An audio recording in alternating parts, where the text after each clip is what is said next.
everyone, and welcome to NatChatsBall. Didn't do this at all last year. I think just because I had a season ticket, so I was kind of just like going to games, coming home, next day going through it all again, drinking too much on match days. It's just no time.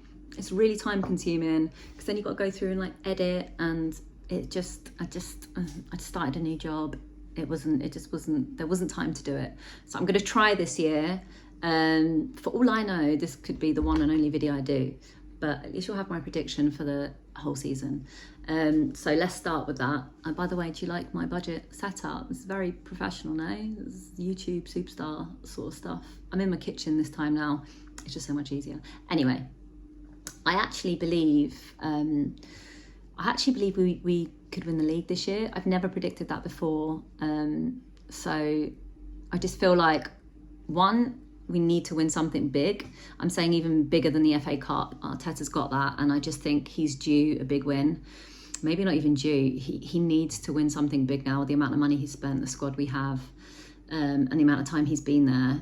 He has to prove that this is a team that's going to win us titles and we can compete with the biggest teams in the world. So yeah, I think we can win the Premier League this year based on the fact that our squad is much stronger. We've developed it only slightly this year. So I do still wonder whether we've got enough up front. That's probably my biggest worry. Will Saka burn out again towards the end of the season with no real cover for him? Or world-class cover. But I just think where we are is the perfect time for us to push on now. We've had 2 seasons of getting so close. I believe this is our season. This is our time. The previous seasons were a learning curve, and we're here now, and we're stronger than ever. What an amazing group of players we've got. Like, I haven't loved a squad like this since I was, God, I mean, you could go decades back probably since I loved all this team, like the whole squad. So yeah, I don't know if it's just I'm praying it's now, or if I genuinely believe now is the time, but there's something in me that just feels like this is it. This is going to happen for us. So we'll see. I've never predicted that we'd win it before. I think the closest thing I said was second a couple of years ago, and we came second. So yeah, let's hope I'm right this time as well, but we will see. Wolves game yesterday, I wasn't there sadly, but I watched it at home and on a perfectly legal stream. I thought we looked good. I thought we generally controlled the game.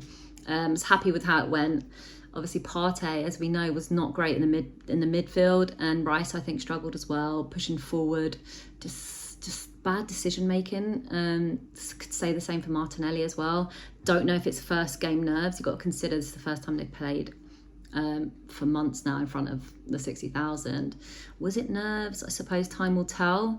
But Martinelli's not really proving that he should be starting ahead of Trossard, is he? Got in some really good positions, and then it's the final third. He just doesn't make the right call, and that's a worry. I don't know why it hasn't been picked up sooner, because he didn't have a great year last year either. So we'll see. But for me, Trossard needs to be starting there now. Just much more dangerous, makes better decisions. Maybe just a bit more mature on the ball. We'll see. Saka was just incredible, like he always is. I mean, scoring when we were really under pressure takes the weight off the whole team, doesn't it? He was just brilliant. The 2 or 3 passes he made in that first half, just whipping the ball into the most dangerous positions, literally putting it there for Havertz. Buzzing that he scored our first goal of the season. I think he'll continue. I back him massively, I always have. I think he's a real asset, like his height, and he just adds something different. He holds up the ball well. I'm all for Havertz. I think at the back, we have the 2 best central defenders possibly in the world at the moment. Saliba and Gabriel. Saliba always gets all the credit, but Gabriel is just phenomenal. Like, I think I've said it before, but he is that leader on the back line, and he positions Saliba. He is in control throughout the whole game. You see him in the build up to the game as well. He's that guy that is encouraging everyone, getting them mentally in the right place to like fight every week. Gabriel is that guy. Like, he's captain material, to be honest, I believe. But yeah, just brilliant. Saliba, excellent. Timber looked really good when he came on. Raya made 2 incredible saves. There's so many positives to take out of the game. And, you know, we're going to get pressure put on us and we didn't concede. So there's that to take from it. The thing that pissed me off more than anything, again, it's just the referees.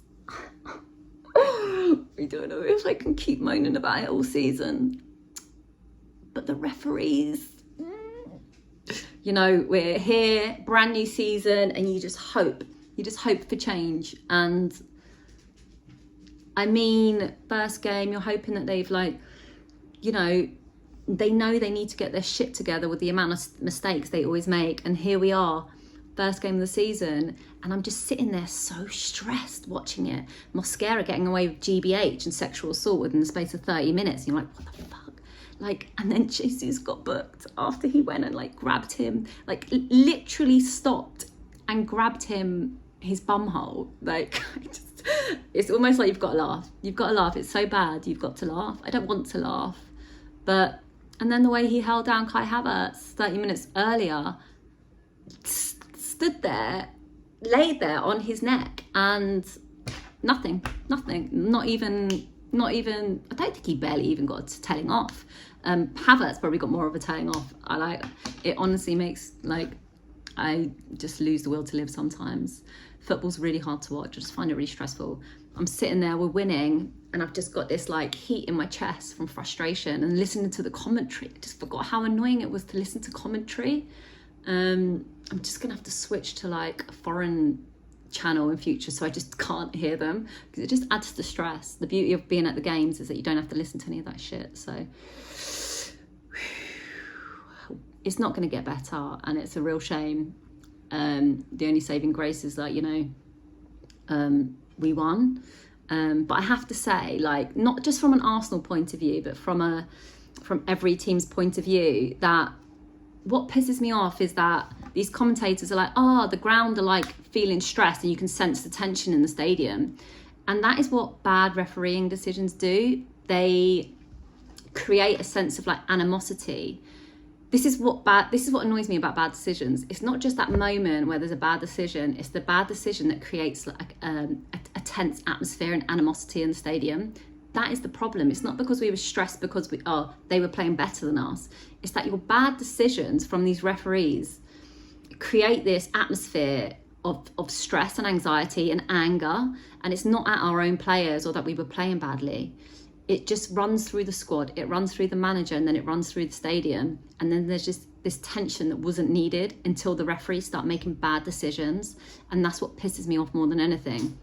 It's not a split decision thing that is then forgotten. It's players feeling stressed, fans feeling stressed, and then they create this negative atmosphere that affects a game.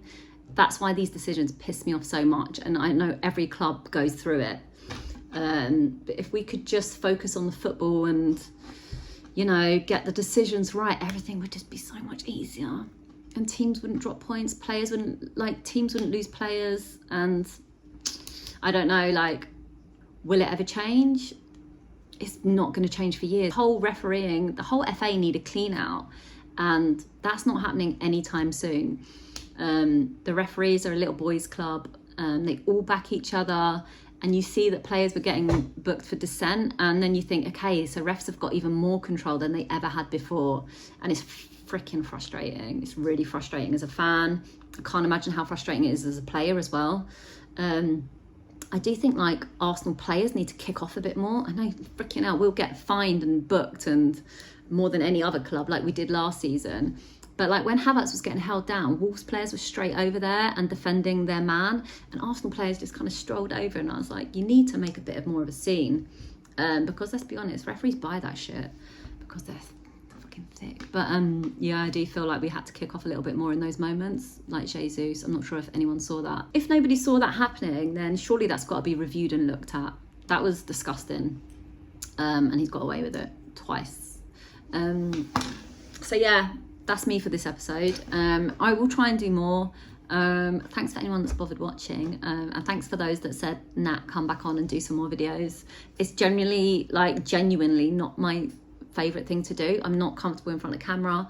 I've never been the sort of person that likes standing up, talking in front of people. It feels a little bit, what's the word? It feels a little bit self-involved, like, and this doesn't come naturally to me. But I will keep trying, and I'll try not to drink too much at games so that I come back and review games, or if not, I'll do a little video here and there, little progress vids. Next game I'm at is Brighton, so I'll be at the ground. So anyone at the Emirates, I will see you there. Yeah, if you could like, share and subscribe. NatChatsBall on TikTok as well. I'll put a bit of this up on there, or some little edits. And yeah, I will see you soon, or see you at the Emirates. Bye.